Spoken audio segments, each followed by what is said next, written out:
फळं तुकोबाराज सांगतात भाग्य. पुण्य फळले भोवता दिवसा, भाग्य उदयाचा ठसा. म्हणून भाग्य उदयाला कधी येतं? पुण्य जर संपादन केलं असेल तर भाग्य. म्हणून महाराजांच्या आशीर्वादानं पुन्हा मंदिराचा जीर्णोद्धार झाला. पांडुरंग परमात्मा आईसाहेबांची ज्ञानदेवांच्या मूर्तीची, हे ज्ञानदेवांच्या जयंतीचं 750वं वर्ष आहे. मोठा पुण्यपर्व काळावर हा जीर्णोद्धारही झाला. ही सगळी जगातली ऊर्जा, ईश्वरी ऊर्जा यावर्षी मृत्यूलोकामध्ये उपस्थित आहे. आणि ज्यांनी ज्यांनी सेवा दिली तेही भाग्यवान आहे. माणसाच्या मनामध्ये देव सेवा घेण्याची इच्छा देवाच्या हातात, तुमच्या हातात नाही बरं का आप्पा.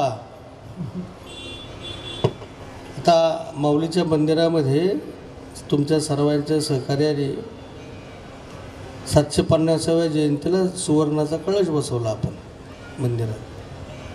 हे पुराणातले दृष्टांत नाही सांगणार, वास्तव सांगतो तुम्हाला. आणि वेळेमध्ये संपूर्ण 9 वाजता, चिंता नका करू.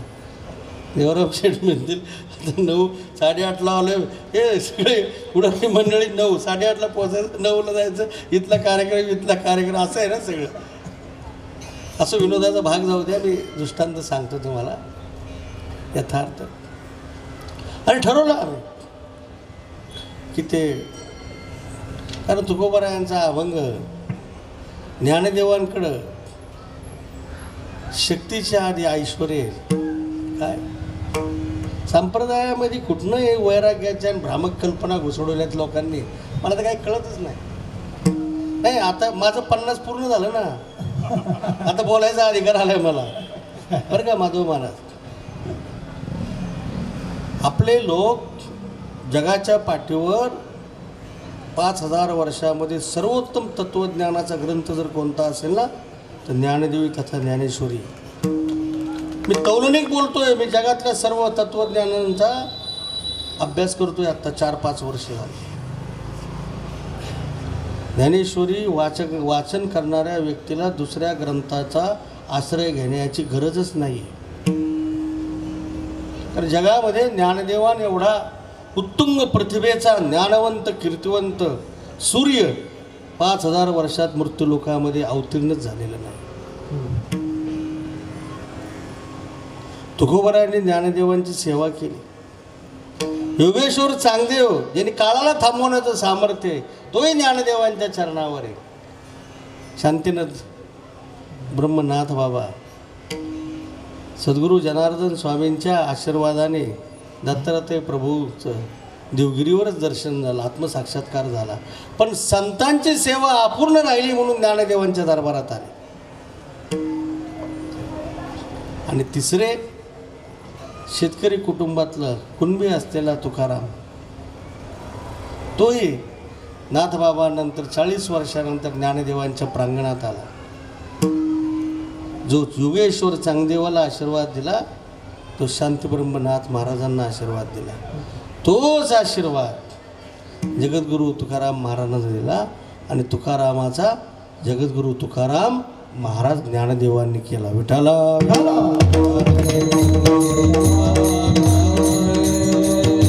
ज्ञानदेवांचा कृपा प्रसाद प्राप्त झाल्यानंतर तुकोबांची दृष्टी वापरली झाली. काय झाली? तुमची आमची दृष्टी चर्मचक्षुची दृष्टी आहे. आपण असत्याला सत्य समजणारी मंडळी आहोत. आणि म्हणून माणसं जीवनामध्ये धोका खातात. तुकोबारायांनी ज्ञानदेवांचं वर्णन करताना पहिल्यांदा ऐश्वर्य सांगितलं. जयाची द्वारी सोन्याचा पिंपळ अंगी ऐसे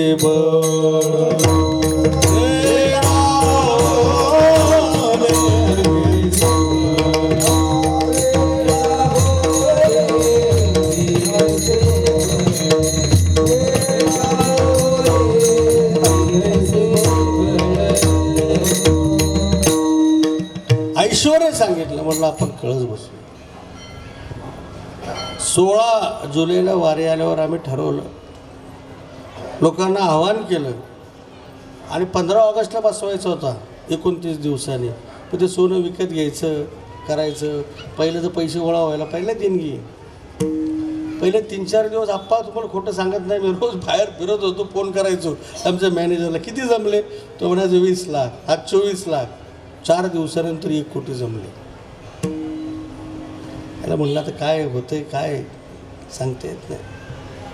आणि 5व्या दिवशी बघा एकदम आम्ही केला होता संकल्प 11 किलोचा. 5व्या दिवशी एका व्यक्तीने 1 किलो सोनं दिलं. आणि 6व्या दिवशी एका व्यक्तीने बोलवलं, म्हणलं आपण बोलायचं आहे म्हणले महाराज तुमचे. आम्ही गेलो 3-4 विश्वस्त म्हणले. आणि ते म्हणले आम्ही जर दिलं सोनं, आश्रमाचं होतं एका, तर तुम्ही घ्याल का? आव्हान केलं आहे आम्ही. आम्हाला काय वाटलं 1 किलो देतील समजा. त्यांनी 12 किलो सोनं आणून ठेवलं होतं दिलं. पुढचा टप्पा मला सांगायचा आहे आता. मी ज्ञानदेवांचं ऐश्वर्य मोजण्याची लायकी आपली कोणाचीच नाही इथे बसतील यांची. आता पुढं अशी प्रक्रिया झाली, 11 किलोच्या ऐवजी मंदिरामध्ये सोनं जमा झालं 13 किलो. आणि लोकांचे पैसेसुद्धा गोळा झाले. गावातली मंडळीसुद्धा, पंचक्रोशीतली मंडळी, त्यांनी ठरवलं आपण 5 किलो द्यायचं. ते चालूच होतं. पण त्याच्यामध्ये एक व्यक्तीचा फोन आला, तो म्हणला मला 20 किलो द्यायचं. रात्री 11:15 एका मोठ्या नेत्याचा फोन आला, राज्य चालवणाऱ्या माणसाचा. म्हणले महाराज कशाला काही गोळा करताय तुम्ही? म्हणले सोनाराचं नाव सांगा, तिथं उद्या सकाळी पाठवून देतो म्हणले. आम्ही म्हणलं साहेब तसं नाही करायचं, तुम्ही कार्यक्रमाला या म्हणलं. पण हे ज्ञानदेवांच्या भक्तांच्या सहाय्याने ज्ञानदेवांचं जी कृपा या देशाला महाराष्ट्राला लाभली, ती कृतज्ञता म्हणून हा समारंभ आहे. म्हणून 10 रुपये पण घ्यायचे आम्हाला म्हणलं. मग त्यांच्याकडनं मी 1 किलो प्रातिनिधिक सोनं घेतलं. 14 तारखेला पुन्हा एकाचा फोन आला आप्पा. तो म्हणला की मी अजून 25 किलो देतो. मी म्हणलं अहो ते कळस तयार झाला आहे, आता दुपारी आणायचं आहे म्हणलं. ते म्हणले खालचं जे आहे ना, जसं तिरुपतीला अख्खी भिंत खाल 100 लागू दे म्हणले, खालपर्यंत सोनं लावू म्हणले मंदिराला. अहो म्हणले प्रातिनिधिक प्रतीक आहे म्हणलं. आता मी हा दृष्टांत संपला. मूळ मुद्द्यावर होतो. तुमची इच्छा आहे, तुम्ही सशक्त आहे सेवा द्यायला, पण ईश्वराच्या इच्छेशिवाय देव तुमची सेवा पण घेत नाही. विठ्ठल म्हणून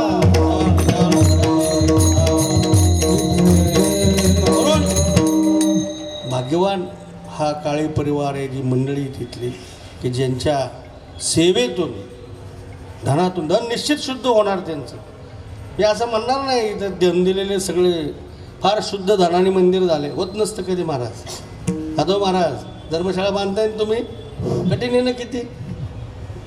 पण ज्याने दान दिलंय, सेवा दिली, त्याच्या जीवनामध्ये निश्चित बदल होईल, ईश्वराची कृपा. कारण भगवान परमात्मा प्रतिष्ठापित झाल्यानंतर प्रत्येकाला आशीर्वाद देतो. हे तुकोबाराय अभंगाच्या 2ऱ्या चरणात सांगतात. देव बैसले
म्हणायचं बाळा. काय करायचं? सहज म्हणलं ना की बरोबर जमते. उंच झाला ना स्वर. देव बैसले सिंहासने आल्या याचका. देवडीकर पाठ पुरे धनी. दुसरा पाठ तुम्ही म्हणलेले होय धनी. जो जो भक्त देवाच्या दरबारात येतो आशीर्वाद त्याला काय देतो देव? त्याचा मालक बनतो ना. आपण देवाचे सेवक आहोत. देव आपला मालक आहे. आपली काळजी कोणाला आहे? देवा. मागे पुढे उभा राही सांभाळीत आलिया घात निवारावे. आपण ज्यावेळेस ईश्वराला सर्वस्व अर्पण करू ना देव तुमची काळजी घेणे. मी काल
शेवटच्या चरणात महाराज बोलतात दोघी ठाई तुका नाही पडू देत चुका.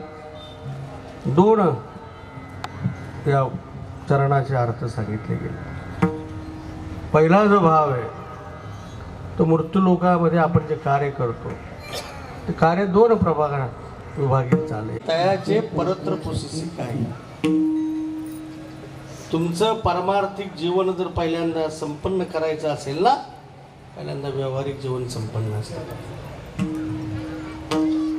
म्हणजे दंभ येतो काय असत्याचा भोकसा काढला सत्याचा तृणुका भरिला. म्हणून जीवनामध्ये समग्र जीवन आपल्याकडनं कर्माची कोणतीही चूक होऊ देत नाही. दोही ठाई तुका नाही पडू देत चुका.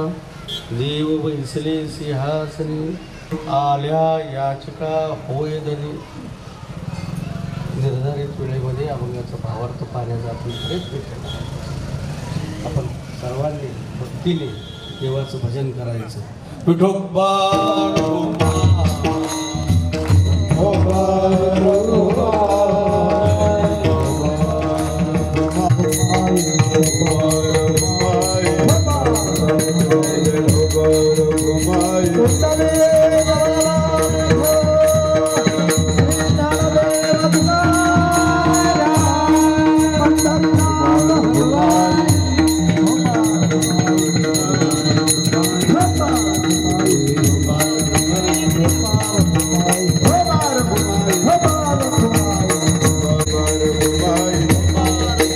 Bye.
स्मरण करणं गरजेचं आहे. मार्गदावनी गेल्या की छयानिधी संत ते देण्याची पंथे सालो जाता लपडे गुंता कोठे काही. मार्गदर्शन आपल्या पूर्वसुरींचे आहे. कारण छोटे अवघड वाटा नष्ट केले, मोडून या वाटा सूक्ष्म दुसरे केला राजभार चालायचा हायवे निर्माण केली. जी उपासना पद्धती भागवत संप्रदाय, इथं वर्ण व्यवस्था, जाती व्यवस्था, अधिकार भेद नाही, आर्थिक स्तराचाही इथं विचार नाही. संतांनी 18 प्रगट करतो.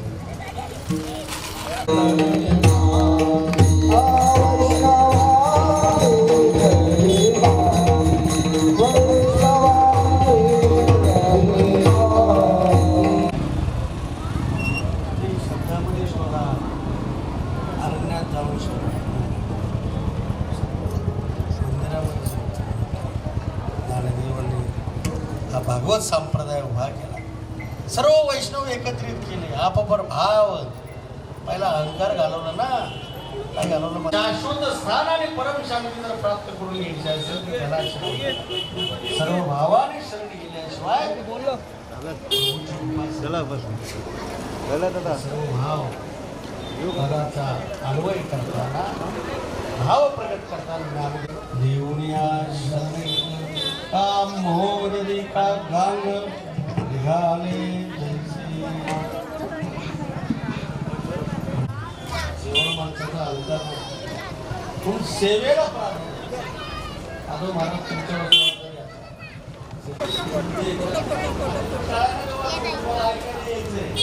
महाराज लोक बसायची घोटाळा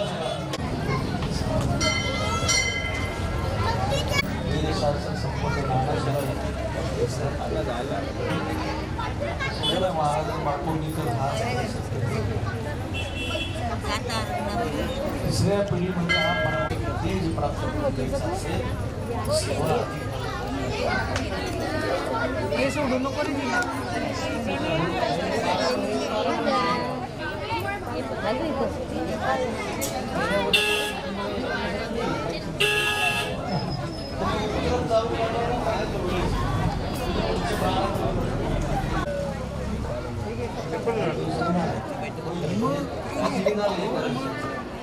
आणि 5व्या वर्षी आपण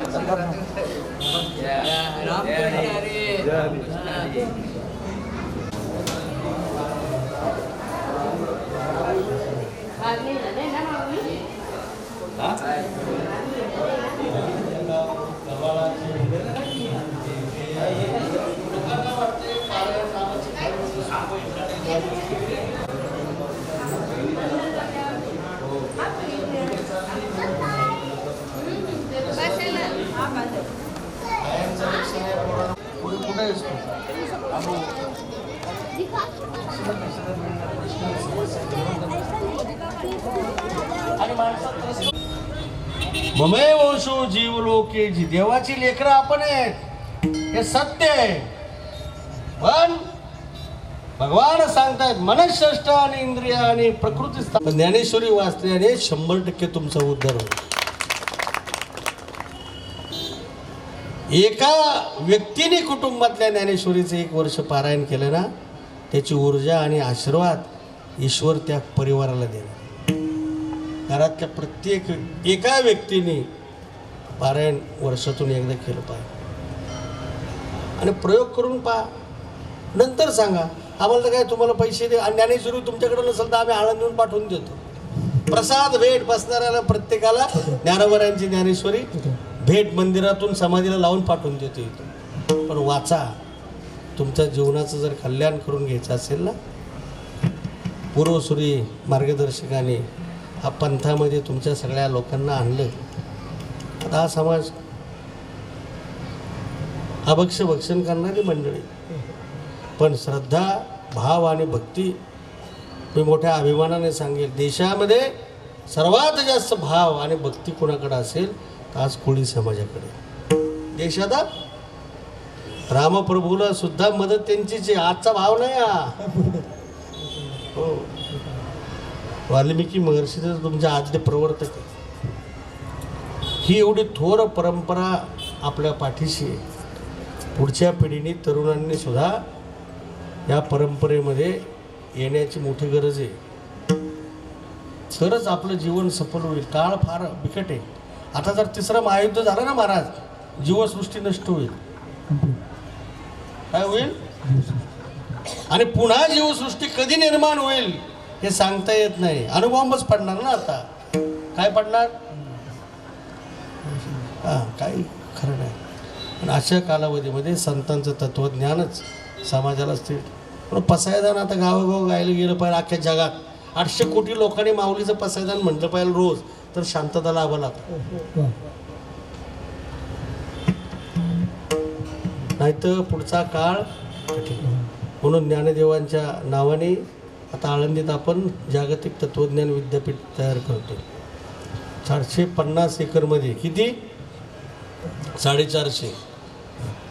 ज्ञानेश्वरी आता इंग्रजीत भाषांतरित झाली ऑडिओ बुकवर. आता आहे, तुम्ही ऐकू शकता इंग्रजी.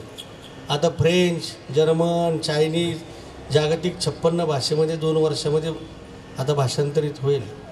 आणि त्या विद्यापीठामध्ये 2-3 वर्षात बांधून होईल.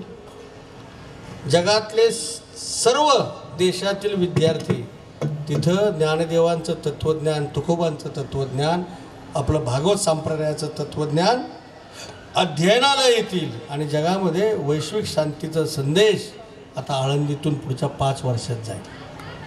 हे काम आता पूर्णत्वाला जाईल. एक 2000 करोड रुपयाचा प्रकल्प आहे. पण घाबरू नका, मला तर काय भीतीच वाटत नाही. काय नाही, माऊलींनी कळस बसवताना फक्त चुणूक दाखवली. काय केलं? चुणूक. आपण आमचं अजून सगळं कागदपत्र वगैरे सगळं परवानग्या राहिल्या.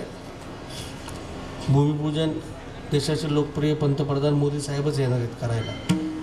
आणि 1000 करोड रुपये केंद्र सरकार देणार, राज्य केंद्र, आणि 1000 कोटी. मीच त्यांना म्हणलं लोकांच्या सहभागातून होऊ द्या, माणसांना आनंद होईल. नाही तर फडणवीस साहेब म्हटले होते, शिंदे साहेब आले होते 15. म्हटले महाराज काय तुम्ही वर्गणी गोळा करू नका म्हणले.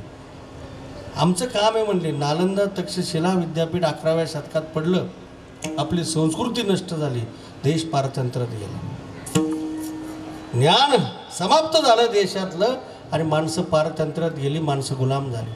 माणसं पुन्हा स्वाभिमानी करायची असेल, जगाच्या पाठीवर भारत हे हिंदुस्थान प्रथम क्रमांकावर न्यायचा असेल तर समाज ज्ञानी करायला लागेल. आणि समाज ज्ञानी करण्यासाठी संतांचं तत्त्वज्ञान प्रत्येक व्यक्तीच्या घरामध्ये पोहोचलं पाहिजे. ही भावना, आणि या भावनेतूनच ते तत्त्वज्ञानाचं विद्यापीठ आपल्याला उभं करायचं आहे. मी काही देणगी मागणार नाही इथं, माझा स्वभाव नाही तो. विद्यापीठ उभं राहील, भूमिपूजन होईल त्यावेळेस त्याचं निमंत्रण आपल्याला देऊच. पण एक लक्षात ठेवा, ज्ञानदेवांचे, तुकोबांचे आपण वारसदार आहे. आपल्या भक्ती परंपरेवर, संस्कारावर आपली आढळ श्रद्धा असली पाहिजे. दुसऱ्याचा तिरस्कार करा मी असं म्हणणार नाही, पण गीता सांगते की स्वतःच्या धर्मामध्ये स्वधर्म निधनम श्रेया परधर्म भयावया. दुसऱ्या धर्म भयानक. आपल्याला आपले विचार, आपली संस्कृती आंघोळणी पडली आहे.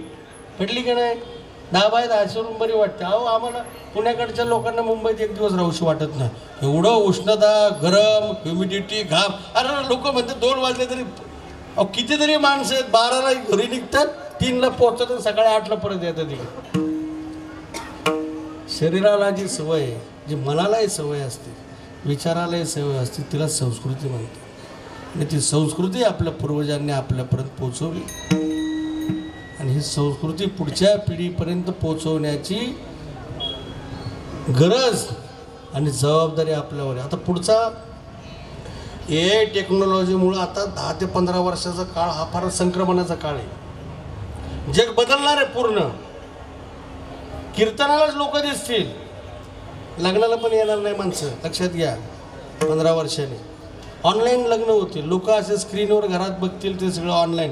4 लोक आहेत तिथं, लग्न चाललंय, आशीर्वाद तिथं, मंगलाष्टका संपलं. माणसं हॉस्पिटल आणि रिच्युअल सांस्कृतिक कार्यक्रम आहेत ना, तिथंच माणसं एक रस्त्यावरच्या 50 नाही 80% गाड्या थांबतील 15 वर्षांनी. अशा पद्धतीने जगाचा बदल होतोय. आणि ज्यावेळेस माणसं एकटी राहतील, समाजापासून विन्मुख राहतील, त्यावेळेस माणसाचे वैचारिक प्रश्न जास्त निर्माण होतील, माणसं सायकॅट्रिक जास्त होतील. आता प्रश्न आहे, ताण आहे. समाजात गेल्यानंतर एकमेकाशी आपले विचार आदान प्रदान शेअर केला जातो, थोडासा तणाव काय होतो.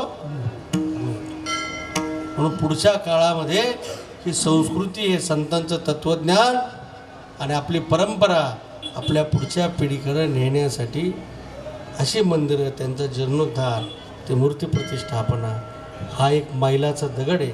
म्हणून मी सर्व संयोजकांना, त्यांनी या कार्यामध्ये सहभाग घेतला आहे, सेवा दिली, कोणत्याही प्रकारची सेवा असू द्या, सर्वांचं मनापासून मी आभार मानतो. आणि आपल्या सर्व संत मंडळींच्या चरणावर मस्तक ठेवून वाणीला विराम देण्यापूर्वी ज्ञानदेवांचं आपण भजन करूया. ज्ञानेश्वर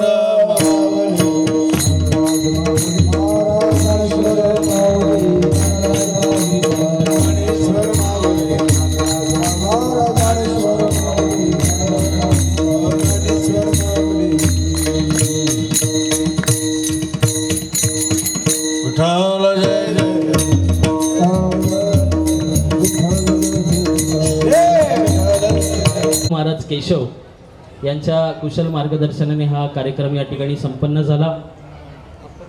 हो, तसेच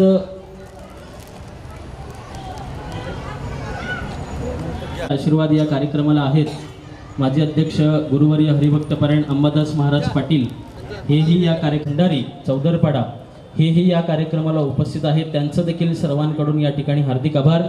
तसेच ज्यांच्या गायनाने आपण आज या ठिकाणी मंत्रमुग्ध झालो आणि महाराष्ट्रातील सुप्रसिद्ध गायक हरिभक्तपरायण गायनाला असे असणारे ज्येष्ठ गायनाचार्य हरिभक्तपरायण हरिभाऊ महाराज भंडारी, त्यांचं देखील आम्ही आभार व्यक्त करतो. आणि त्यांचा पुतण्या या ठिकाणी ज्याने आज गायनाला साथ दिली, सिद्धेश देवानंद काका भोईर, आपण या कार्यक्रमाला उपस्थित राहिला. आपलं देखील या ठिकाणी स्वागत, आपलं देखील साल श्रीफळ देऊन आम्ही या ठिकाणी स्वागत करतोय.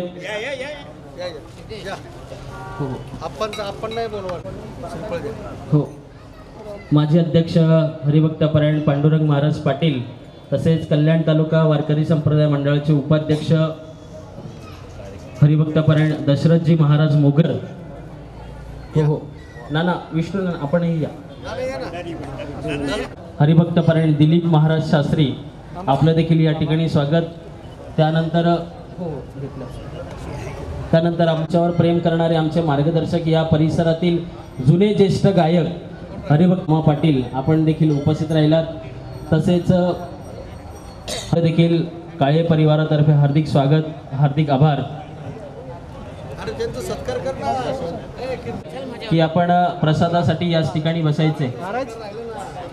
सहकार्य खरं म्हणजे मनोहर मामांचं कार्यक्रमाची रूपरेषा असेल किंवा कार्यक्रमाची आखणी असेल, मान या ठिकाणी काळे परिवारातर्फे होतोय. बसवत सर, आपण जर कुठे असाल तर आपला देखील सन्मान या ठिकाणी होतोय. आपल्याला विनंती आहे की आपण या ठिकाणी व्यासपीठावर येऊन आपल्या सन्मानाचा या ठिकाणी स्वीकार. आपलं देखील काळे परिवारातर्फे या कार्यक्रमामध्ये हार्दिक स्वागत, हार्दिक आभार. आणि अतिशय भव्य दिव्य दिंडी सोहळा संपन्न झाला. कल्याण तालुका वारकरी संप्रदाय मंडळाचे उपाध्यक्ष हरिभक्तपरायण दुंदा महाराज मस्कर, आपला देखील सन्मान आम्ही या ठिकाणी करणार आहोत. मगाशीच आपल्या